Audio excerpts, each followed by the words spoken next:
आज अद्विकच्या डब्यासाठी पास्ता बनवलेला, त्यानंतर नाश्त्यासाठी पण होतो हा, एकदाच बनवलं का नाश्ता पण होतो आणि डब्यासाठी पण होतं. तर तेच बनवलं. त्यानंतर जिनुशाला अंघोळ घातली आणि तिला ना असं 10 मिनटं टपामध्ये मी बसवते. त्यानंतर सगळा स्वयंपाक करून घेतला आणि दुपारच्या टायमाला जिनिशाने आहे ना अद्विकचं पूर्ण आहे ना अभ्यासाचं चार्ट आहे ना सगळं फाडून टाकलेलं.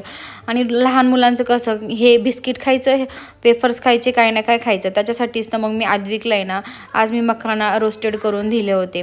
तर त्यामध्ये ना तुपामध्ये ना मी असे थोडेफार मखाने टाकले आणि ड्राय म्हणजे असे कुरकुरीत होईपर्यंत आहे ना मी फ्राय करून घेतली.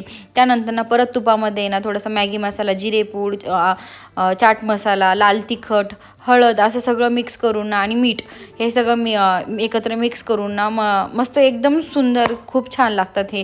तुम्ही एकदा नक्की ट्राय करा, कारण की ना तुपाने ना जास्तच आणखी फ्लेवर वाढतो त्याचा आणि मॅगी मसाल्याने पण. त्यानंतर ना संध्याकाळच्या टायमाला भाऊ आलेला, तर माझा ना मिक्सरचं वायरच खराब झाली, तर तोच नीट करत होता आणि जिनिशाला घेऊन अक्षरशः तो वैतागला होता, म्हणून तिला असं बाहेर बसून खेळत होता.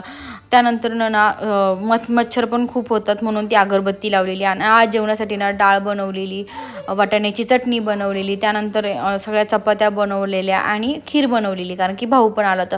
खूप दिवसापासून बोलत होता की मला ना शेवयाची खीर खायची, तर त्याच्यासाठीच ना आज मी खीर बनवलेली.